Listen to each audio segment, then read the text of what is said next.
یا ایھا الناس اعبدوا ربکم الذی خلقکم والذین من قبلکم لعلکم تتقون۔ آیت نمبر 21 جو بھی ہم نے سنی سورہ بقرہ کی، اے لوگوں، یا ایھا الناس، اے لوگوں، اللہ کی عبادت کرو جس نے تمہیں پیدا کیا اور تم سے پہلے لوگوں کو پیدا کیا، یہ امید کرتے ہوئے عبادت کرو کہ تمہیں پرہیزگاری ملے۔ اب اس میں انسانوں کی 3 قسمیں بیان ہوئی ہیں، ایک ہے متقی، ایک ہے کافر، ایک ہے منافق۔ متقی، اس کے متعلق اللہ پاک نے فرمایا کہ یہ خوش نصیب ہیں جو اللہ کی طرف سے پختہ ہدایت پر ہیں، کامیاب لوگ ہیں، متقی کامیاب لوگ ہیں۔ دوسرے ہیں کافر، ان کے بارے میں فرمایا یہ بدبخت ہے، ان کے دلوں میں، ان کے کانوں پر مہر لگا دی گئی، آنکھوں پر پردے پڑے ہوئے، آخرت میں ان کے لیے عذاب ہے۔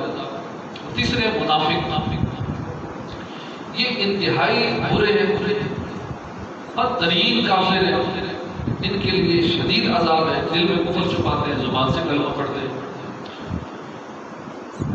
اب بالکل واضح اور ظاہر بات ہے کہ کوئی بھی عقل مند انسان جب یہ 3 قسمیں پڑھے گا تو چاہے گا کہ میں متقی بنوں، متقی کامیاب ہے، متقی ہی جنتی ہے۔ اب اس آیت میں جو ہم نے 21 نمبر آیت سنی، اس میں تقویٰ حاصل کرنے کا طریقہ بتایا گیا ہے۔ اللہ پاک فرماتا ہے یا ایھا الناس، اے لوگوں، یہ نہیں فرمایا یا ایھا الذین آمنوا، یہاں ناس کا ذکر ہے، لوگوں، لوگ ہر طرح کے، اس میں سارے لوگ آ جاتے ہیں، خاص طبقہ نہیں ہے، اس سے مراد بھی خاص لوگ نہیں ہیں، مخصوص طبقہ مراد نہیں ہے۔ حضرت آدم علیہ السلام کی اولاد میں، چاہے وہ دنیا کے کسی خطے میں بھی ہو، کسی بھی قوم کا ہو، کسی بھی مذہب کا ہو، کسی بھی زمانے کا ہو، یعنی غرض کے ہر انسان کے لیے حکم ہے یا ایھا الناس اعبدوا، اے لوگوں اعبدوا، عبادت کرو۔ سب کے لیے حکم عبادت کرو۔ کافر کیسے عبادت کرے؟ مسلمان تو عبادت کرتا ہے، کافر کیسے کرے؟ منافق کیسے کرے؟ مفتی احمد یار خان نعیمی رحمۃ اللہ فرماتے ہیں کہ یہاں عبادت کا بڑا وسیع معنی ہے۔ اس کا مطلب یہ ہے کہ اے کافروں عبادت کرو۔ اب کافروں کی عبادت کیا ہوگی؟ ایمان لے آؤ، کافروں ایمان لے آؤ، منافقوں عبادت کرو، مخلص ہو جاؤ، جو دل میں ہے وہی زبان پر ہو۔ اے گناہگاروں عبادت کرو، یعنی گناہ چھوڑ دو، نیک کاموں میں لگ جاؤ۔ غرض کہ ہر طرح کے لوگوں کو ان کے حسب حال حکم دیا گیا کہ یا ایھا الناس اعبدوا، اے لوگوں عبادت کرو۔ کس کی عبادت کرو؟ فرمایا کہ رب کو، اپنے رب کی عبادت کرو۔ ہمارا رب کون ہے؟ فرمایا کہ جس نے تمہیں پیدا کیا اور تم سے پہلوں کو پیدا کیا، اس رب کی عبادت۔ اب یہ جملہ اللہ کے مستحق عبادت ہونے کی دلیل ہے، یعنی اللہ پاک وہ ہے کہ جس نے تم پر بے شمار انعامات فرمائے، تم ابھی دنیا میں بھی نہیں آئے تھے، اس رب کے انعامات شروع ہو گئے، صدیوں پہلے سے تم پر انعامات ہو رہے ہیں۔ وہ کیسے؟ اب تو بھی پیدا ہوئے، کسی کو 20-30 سال ہوئے، کسی کو 50-60 سال ہوئے، تو بھی یہ پہلے سے اللہ پاک کے کون سے احسانات ہیں؟ غور کیجیے، اگر اللہ پاک آدم علیہ السلام کو پیدا نہ فرماتا تو کیا ہم دنیا میں آتے؟ نہیں۔ آدم علیہ السلام پیدا ہو گئے، اب آگے اولاد کا سلسلہ نہ ہوتا تو کیا ہم دنیا میں آتے؟ نہیں۔ دنیا میں لاکھوں کروڑوں اربوں انسان آئے، یہ سلسلہ آگے نہ چلتا تو کیا ہم آتے؟ نہیں۔ ٹھیک ہے، سارے پیدا ہو گئے، ہمارے والدین وہاں ہوتے تو کیا ہم دنیا میں آتے؟ نہیں۔ یہ اللہ کا کرم ہے کہ ہمارے والدین باز نہیں تھے، ہم پیدا ہو گئے۔ تو اللہ پاک کے احسانات کب سے ہم پہ ہو رہے ہیں؟ ہم دنیا میں نہیں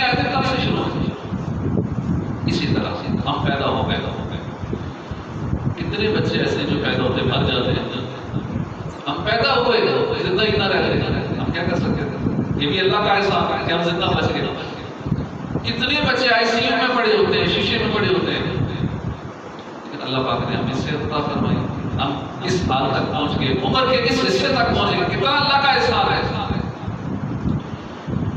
مزید غور کرتے چلے جائیے کہ ہمارے باپ دادا بھی پیدا ہوئے, ہم بھی دنیا میں آئے, اگر یہاں زندگی گزارنے کے اسباب ہی نہ ہوتے, جیسے کئی سیارے ہیں, زحل ہے, مریخ ہے, مشتری ہے, جس میں سائنسدان کام کر رہے ہیں, سیٹلائٹس کب سے بھیجی ہوئی ہیں, تجربات ہو رہے ہیں, لیکن ابھی تک کوئی ایسے آثار مل نہیں رہے. زمین ہی ایسی جگہ ہے جہاں پہ یہ اسباب پائے جاتے ہیں, آکسیجن ہے, ہوا ہے, پانی ہے, دیگر سارا ساز و سامان ہے زندگی گزارنے کا, باقی سیاروں میں نہیں.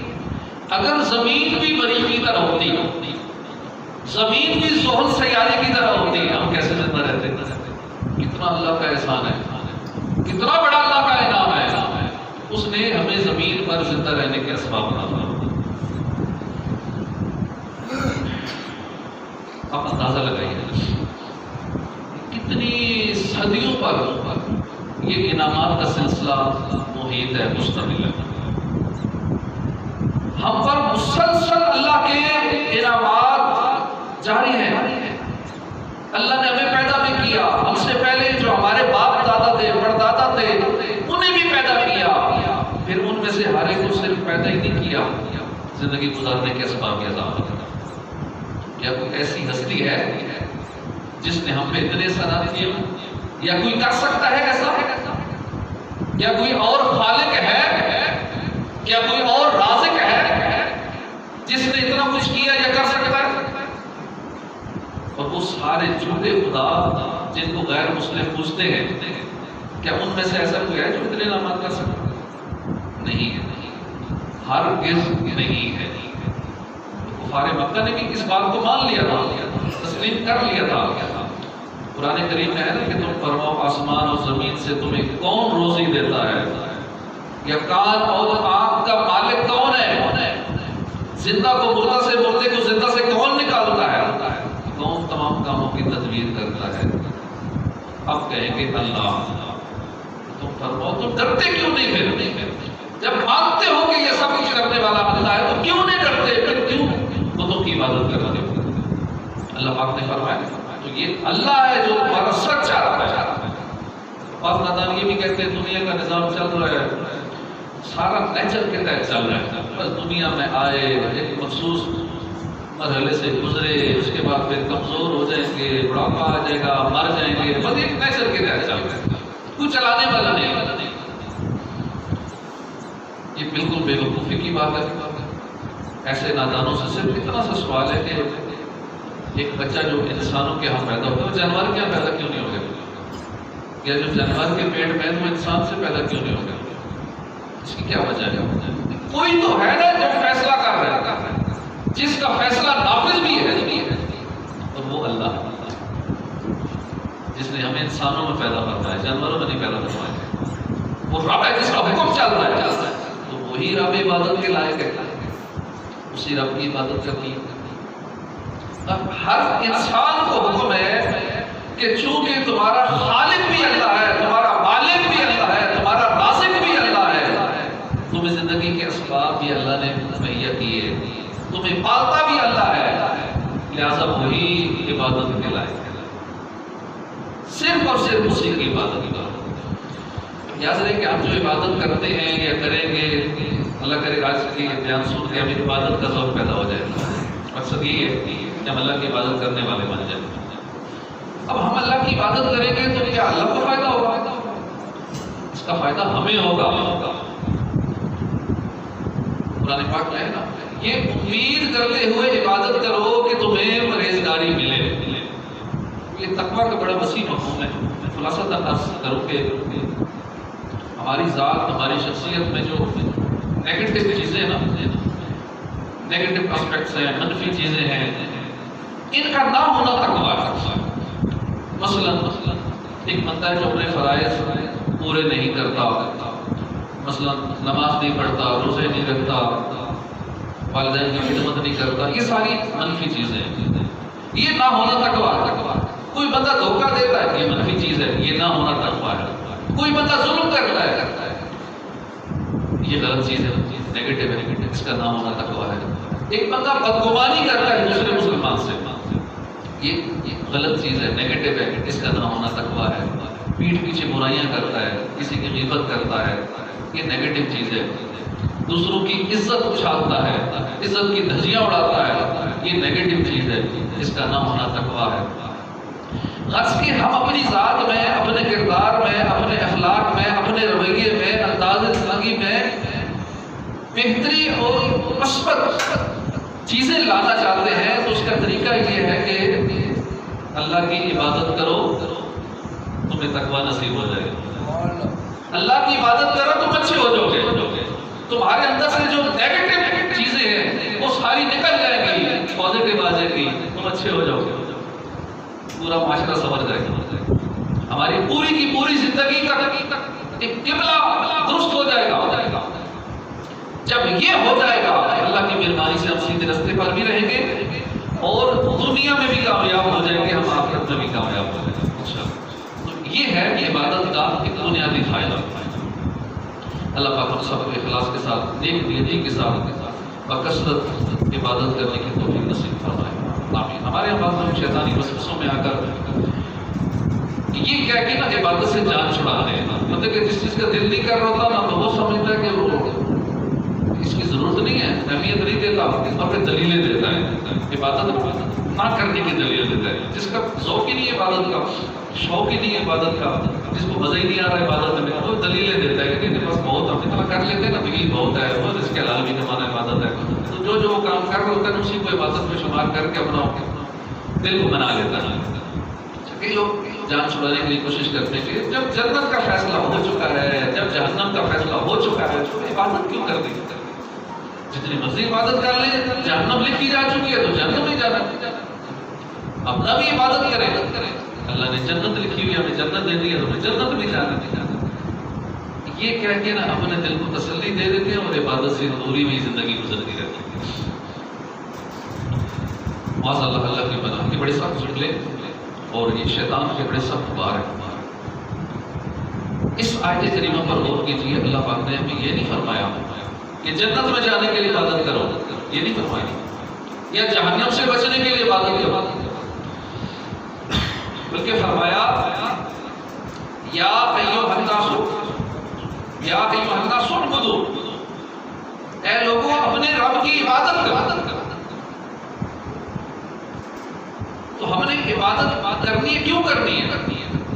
ہم بندے کا کام عبادت کرنا، ہم اللہ کے بندے ہیں، اس لیے کہ اللہ ہمارا رب ہے، وہ ہمارا خالق ہے، وہ ہمارا مالک ہے، وہ ہمارا رازق ہے، ہم اس کی عبادت کرنی ہے، ہمیں زندگی دیتا ہے، جنت دینا نہ دینا یہ رب کریم کی مرضی پر ہے، دے نہ دے یہ اس کی مرضی ہے، ہم عبادت کرتے رہے، وہ نہ دے جنت اس کی مرضی، ہم چونکہ بندے ہیں لہذا ہم حق کی بندگی ادا کر رہے ہیں، ہم نے بندگی کا حق ادا کرنے کے لیے اللہ کی عبادت کرنی ہے، اس لیے نہیں کہ جنت ملے جہنم سے بچ جائیں گے، ایسے ہی بچ جائیں گے، لیکن عبادت اس لیے کرتے ہیں کہ وہ ہمارا رب ہے، ہمیں نعمتیں عطا فرماتا ہے، ہمیں پالنے والا ہے، ہمارا رازق ہے۔ اللہ پاک نے داؤد علیہ السلام کی طرف وہی فرمائی کہ مجھے بہت پیارا وہ ہے جو بغیر عوض کی عبادت کرے۔ اللہ پاک نے فرمایا جو بغیر کسی بدلے کے، بغیر کسی عوض کے، کسی لالچ کے میری عبادت کرے وہ مجھے زیادہ پیارا ہے، اور ربوبیت کا حق ادا کرے، یعنی میرے رب ہونے کا حق ادا کرے۔ زبور شریف میں اس سے بڑھ کر ظالم کون ہے جو جنت اور جہنم کی وجہ سے عبادت کرے؟ میں جہنم اور جنت کو اگر پیدا نہ کرتا تو کیا میری عبادت نہ کی جاتی؟ ایک مرتبہ کچھ لوگ چند بزرگ حضرت رابعہ بصریہ کے پاس حاضر ہوئے، آپ نے ان سے پوچھا کہ اللہ کی عبادت کیوں کرتے ہو؟ کسی نے کہا کہ ہم جہنم کے خوف سے عبادت کرتے ہیں، روز قیامت جہنم کے اوپر پل صراط سے گزرنا پڑے گا، اس سے محفوظ رہنے کے لیے عبادت کرتے ہیں۔ ایک اور شخص نے کہا جنت میں جانے کے لیے ہم عبادت کرتے ہیں۔ حضرت رابعہ بصریہ نے فرمایا کہ اللہ کی عبادت فرض عین ہے. اگر وہ جنت اور دوزخ پیدا نہ کرتا تو کیا اس کی عبادت نہ کی جاتی؟ جس کا عمل ہو بے غرض اس کی جزا کچھ اور ہے. حور و خیام سے گزر، بادہ و جام سے گزر. یعنی یہ ضروری نہیں ہے کہ جنتی حوروں کے لیے عبادت کرو، وہاں کے محلات کے لیے، وہاں کی پاکیزہ شراب کے لیے عبادت کرو. عبادت خالص حق کی بندگی ہے. ان چیزوں کی فکر چھوڑو کہ جنت میں شراب ملے گی، جنت میں دودھ کی نہریں ہوں گی، جنت میں یہ ملے گا، محلات ملیں گے. ان سے گزرو، حور و خیام سے گزر، وعدہ و جام سے گزر. ان چیزوں سے آزاد ہو جاؤ اللہ کی محبت میں، اللہ کی عبادت کی. کیونکہ جو اللہ کی محبت میں عبادت کرتا ہے، جس کا عمل ہو بے غرض، اس کی جزا کچھ اور ہے، اس کی بھی جزا نرالی ہوتی ہے. دیکھیے ہمارے آقا صلی اللہ علیہ وآلہ وسلم جنتی ہیں اور جنت عطا فرمانے والے معصوم ہیں. دو جہان کے مالک ہیں، مالک جنت ہے، قاسم نعمت ہے، اور اللہ کی عطا سے بروز قیامت اپنے غلاموں کو جنت عطا فرمائیں گے. یہ شان ہے ہمارے آقا صلی اللہ علیہ وسلم کی. اس کے باوجود آپ صلی اللہ علیہ وسلم کثرت سے عبادت کرتے ہیں.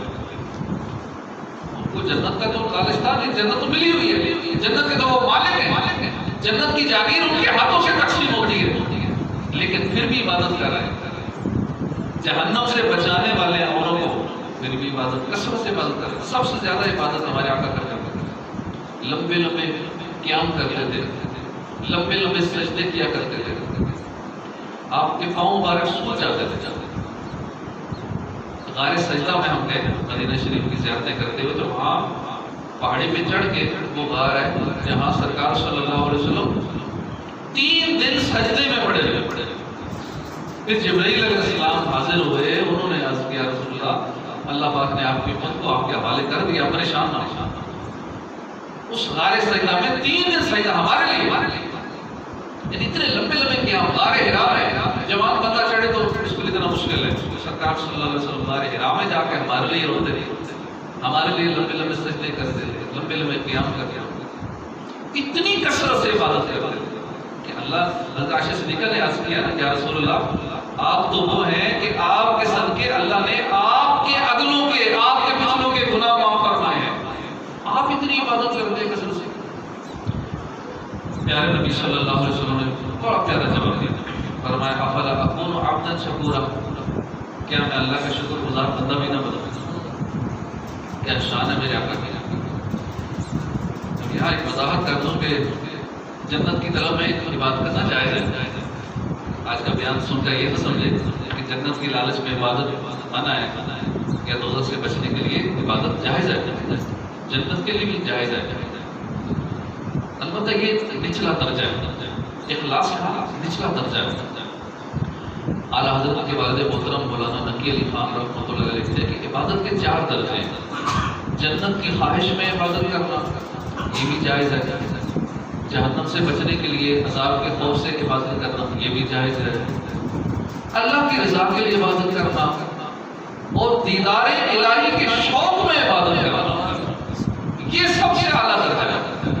کیونکہ جنت میں بھی سب سے بڑی نعمت یہ ہوگی کہ اللہ کا دیدار ہے. یہ جس کو نصیب ہو گئے جنتی ساری نعمتوں میں سب سے بڑی نعمت،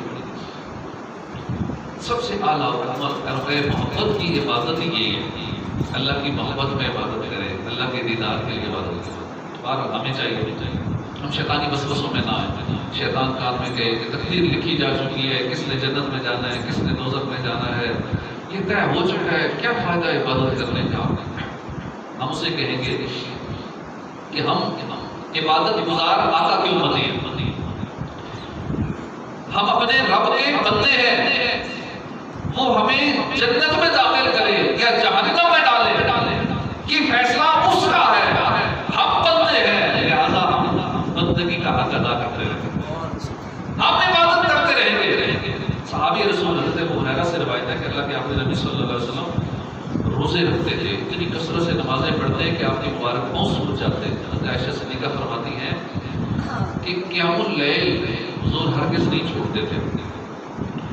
اور رات کو جتنی دیر آرام کرتے پھر اٹھ کے اتنی دیر عبادت کرتے، پھر جتنی دیر عبادت کرتے پھر اتنی دیر آرام کرتے، پھر اٹھ کر اتنی دیر عبادت کرتے. یہ راتوں کو معمول ہوا کرتا تھا. کاش ہمارا بھی ایسا بھی معمول بن جائے. اور جب آرام فرمانے کے بعد بیدار ہوتے جاگتے تو مسواک کرتے تھے اور تازہ وضو کرتے تھے، نماز ادا کیا کرتے تھے. صحابی رسول حضرت حذیفہ فرماتے ہیں کہ ایک رات اللہ کے آخری نبی مسجد میں نماز ادا فرما رہے تھے تو میں نے موقع غنیمت جانا، میں بھی پیچھے کھڑا ہو گیا اقتداء میں، نماز شروع کر دی.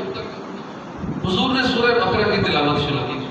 میں نے سوچا کہ چلو کچھ تھوڑی بہت پڑھیں گے پھر رکوع میں جائیں گے.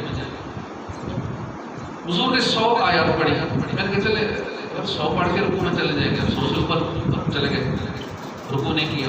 اب میں نے سوچا کہ چلو 200 آیتیں پڑھیں گے پھر رکوع میں چلے جائیں گے. 200 پڑھی پھر رکوع نہیں کیا. اب مجھے خیال آیا کہ چلو سورہ بقرہ پوری پڑھ لیں گے، 22 پارے ہیں تو پوری بقرہ سورہ پڑھ کے رکوع میں چلے جائیں گے. پوری سورت پڑھ لی پھر بھی رکوع میں نہیں گئے، آگے شروع کر کے. اب میں سوچ رہا تھا کہ چلے سورہ آل عمران ہے، اس کے بعد یہ شروع کر لیں تو یہ پوری کر کے پھر کر لیں گے. وہ بھی پوری پڑھ لی. سورہ نساء شروع کر دی. پھر اسی طرح میں نے سوچا کہ چلے آپ رکوع میں چلے جائیں گے سورت مکمل کر کے. پھر آپ نے 5 پارے پورے کر دیے. سورہ مائدہ شروع کر دی، وہ مکمل کی. 6 پارے پڑھ کر رکوع فرمایا. میں نے سنا کہ آپ رکوع میں پڑھ رہے تھے سبحان ربی العظیم. پھر دوسری رکعت میں آپ نے سورہ انعام شروع کیا. تو اس طرح ہمارے آقا صلی اللہ علیہ وسلم عبادت فرمایا کرتے تھے. اور ایسا نہیں ہے کہ حضور صرف عبادت کے لیے ہی وقت نکالتے تھے، معاذ اللہ فارغ تھے، ایسی بات نہیں ہے کیونکہ کام نہیں تھے. ہمارے بخشائے آقا صلی اللہ علیہ وسلم کثرت سے عبادت کرتے تھے. حالانکہ آپ مصروف ترین شخصیت ہے. کتنی مصروفیات تھی. ہمارے اوپر ایک گھر کی ذمہ داری ہوتی ہے، یہ چند افراد کی دیکھ بھال کی ذمہ داری ہوتی ہے.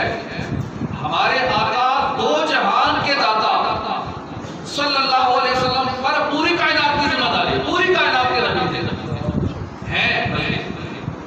نبوت کے فرائض بھی انجام دیا کرتے، صحابہ کو علم دین بھی سکھایا کرتے، نیکی کی دعوت بھی دیا کرتے، غمخواری بھی کیا کرتے، قیادت بھی کیا کرتے. اور آپ کی خدمت میں لوگ فریاد لاتے، حضور ان کی فریاد بھی سنتے، فریاد رسی بھی فرماتے. صرف انسان نہیں، جانور بھی حضور کی بارگاہ میں حاضر ہو کے فریاد کرتے. شجر و حجر بھی آ کے حضور سے باتیں کیا کرتے ہیں. اور حضور جانوروں کے دکھ درد بھی سنتے تھے، ان پر شفقت بھی فرماتے تھے، ان کی مدد بھی کرتے تھے. یعنی یوں سوچتے چلے جائیں تو سرکار صلی اللہ علیہ وسلم کی کتنی زیادہ مصروفیات، اس کے باوجود کثرت سے عبادت کرتے. اسی طرح اللہ کے نیک بندوں کا بھی معمول ہے کہ کثرت سے عبادت کرتے تھے. خواجہ سری سبتی 98 سال دنیا میں رہے اور نزا کے وقت کے علاوہ کسی نے آپ کو لیٹے ہوئے نہیں دیکھا، ہمیشہ عبادت کرتے تھے. محمد جوزیری رحمۃ اللہ علیہ 1 سال مکے میں رہے، نہ سوئے، نہ پیٹھ سیدھی کی، نہ پاؤں پھیلائے. نماز فجر پڑھ کر ذکر اللہ شروع کرتے، زور ہو جاتی، زور کے بعد پھر ذکر اللہ میں مصروف ہوتے، عصر ہو جاتی، عصر سے مغرب تک، مغرب سے عشاء تک، عشاء سے پھر فجر تک بیٹھے اللہ کا ذکر کرتے. حضرت ابوبکر یاش رحمۃ اللہ علیہ روزانہ 30,000 بار سورہ اخلاص پڑھتے، روزانہ 500 نوافل پڑھتے، دن میں کئی ختم قرآن کیا کرتے. امام اعظم ابو حنیفہ 40 سال انہوں نے عشاء کے وضو سے نماز فجر ادا کی اور ہر رات 2 رکعت میں قرآن کریم ختم کیا کرتے تھے. حضرت رابعہ بصریہ کا بھی یہ معمول تھا، کثرت سے عبادت کرتی تھی. 50 سال آپ نے ایسے گزارے کہ بستر پر آرام نہیں کیا، نہ سر کے نیچے تکیہ رکھا. آپ کی خادمہ فرماتی ہیں کہ آپ ساری رات نماز میں مصروف رہتی. جب صبح فجر سے پہلے مصلی پر لیٹ جاتی، پھر تھوڑی دیر بعد اٹھ جاتی، گھبرا کر اٹھ جاتی، خود سے کہتی ہے نفس تو اس ناپائیدار دنیا میں کب تک سویا رہے گا؟ دنیا تو تنگی کا گھر ہے، پھر یہاں اتنی نیند کیوں؟ آج کچھ دیر جاگ لے، نیکیاں کما لے، قبر میں بیٹھی بھی ہو جا، وہاں قیامت تک کوئی نہیں جگائے گا. عمل یہاں کر لے، آرام وہاں کر لینا، پھر اٹھ کر عبادت میں مصروف ہو جاتی. ساری زندگی ہم نے ایسے گزاری. ایک ہمیں کہ ہمارے پاس ہر چیز کے لیے وقت ہے اور وقت نکال لیتے ہیں. موبائل کے لیے، میسج چیک کرنے کے لیے، گانے سننے کے لیے، گانے کرنے کے لیے، سوشل میڈیا پہ ٹائم گزارنے کے لیے وقت ہے. سیر و تفریح کے لیے گھومنے پھرنے جانا ہے تو اس کے لیے وقت ہے، کوئی مزاری آ جائے تو اس کے لیے مجمع لگ جاتا ہے، کھیلنے کے لیے وقت ہے، کھیل تماشے دیکھنے کے لیے وقت ہے، اور سڑکوں پر بڑی بڑی ایل سی ڈیز لگا کے میچ دیکھنے کے لیے وقت ہے۔ وقت نہیں ہے تو عبادت کرنے کا، باقی ہر کام کے لیے ٹائم ہے۔ وقت نہیں ہے تہجد کے لیے ٹائم نہیں، اشراق و چاشت پڑھنے کے لیے ٹائم نہیں، قوابین کے لیے وقت نہیں، ذکر اللہ کے لیے وقت نہیں، درود پاک چند منٹ پڑھنے کے لیے ٹائم نہیں، باقی ہر کام کے لیے ٹائم ہے۔ گپے لگانے کے لیے ٹائم ہے، نیکی کی دعوت دینے کے لیے وقت نہیں، علم دین سیکھنے کے لیے ہمارے پاس ٹائم نہیں، قرآن پاک درست مقارے سے سیکھنے کے لیے ٹائم نہیں۔ آج کل اتنا آسان ہو چکا ہے، فزیکلی نہیں جا سکتے تو آن لائن پڑھ لیں، کسی سے علم دین حاصل کر لیں، قرآن پاک درست کر لیں۔ کاش ہمیں فکر آخرت نصیب ہو جائے، عبادت میں گزرے میری زندگانی، کرم ہو کرم یا خدا یا الہی۔ ہماری دنیا میں آنے کا مقصد جو ہے وما خلقت الجن والانس الا لیعبدون، کہ ہم نے انسانوں اور جنوں کو عبادت ہی کے لیے پیدا کیا، ہم دنیا میں عبادت کے لیے آئے ہیں۔ اللہ کرے ہم عبادت کرنے والے ہیں، اس میں ہرگز سستی نہ کریں، باقی کوئی چیز چھوٹتی ہے چھوٹ جائے، باقی کام پینڈنگ ہوتے ہیں ہو جائے، عبادت میں سستی نہ ہو۔ اپنے روز کا ایسا معمول بنا لیں، پانچوں نمازوں کی پابندی کریں، اپنی زندگی کا معمول بنا لیں، تہجد اپنے شیڈول میں شامل کر لیں، اشراق و چاشت، توابین، صبح کا وقت جو آپ سونے میں گزر جاتا ہے اکثر کا، صبح کا وقت رزق تقسیم ہونے کا وقت ہے، صبح کا وقت ہی عبادت کا وقت ہے، لیکن اکثر عوام سوئی ہوتی ہے۔ باقی نمازوں میں کچھ نمازی ہوتے بھی ہیں مساجد میں، لیکن صبح کے وقت نمازی کم ہوتے ہیں، سو رہے ہوتے ہیں یا لیٹ پڑھتے ہیں، یا ایک اچھی خاصی تعداد ہے جو پڑھتے ہی نہیں۔ تو اللہ پاک ہمیں عبادت میں اپنی زندگی گزارنے کی توفیق عطا فرمائے۔ اگر اللہ ناراض ہو گیا، اگر تو ناراض ہوا میری ہلاکت ہوگی، آئے میں نارے جہنم میں جلوں گا یا رب، عفو کر اور صدا کے لیے راضی ہو جا، اگر کرم کر دے تو جنت میں رہوں گا یا رب۔ ہم اگر عبادت کریں گے تو اللہ پاک اس سے محبت فرماتا ہے جو عبادت گزار ہوتا ہے۔ عبادت کرنے سے عظمت ملتی ہے، کام سنورتے ہیں، مشکلیں آسان ہوتی ہیں، بندہ دشمنوں کے شر سے محفوظ رہتا ہے، اس کے دل سے وحشت دور ہو جاتی ہے۔ جو عبادت گزار ہوتا ہے نا، اس کے دل سے ڈر خوف، بہت سارے ڈر خوف ہمارے دلوں میں اپنے پالے ہوتے ہیں، اور بہت سارے ہوتے بھی ہیں، تو یہ ڈر خوف نکل جاتے ہیں، وحشت نکل جاتی ہے، بلند ہمتی نصیب ہوتی ہے، دل وسیع ہو جاتا ہے، علم آسانی سیکھ لیتا ہے بندہ، مخلوق کے دل میں اس کی محبت ڈال دی جاتی ہے، بلکہ لوگ اس کے لباس سے فائدہ اٹھاتے ہیں، برکتیں حاصل کرتے ہیں، اس کی چیزوں سے، اس کے مکان سے برکتیں حاصل کرتے ہیں اور فائدے اٹھاتے ہیں۔ عبادت گزار جو ہوتا ہے وہ مستجاب الدعوات بن جاتا ہے، اس کی دعائیں قبول ہوتی ہیں۔ عبادت سے روح کو تازگی ملتی ہے، قوت ملتی ہے، صحت اچھی ہو جاتی ہے۔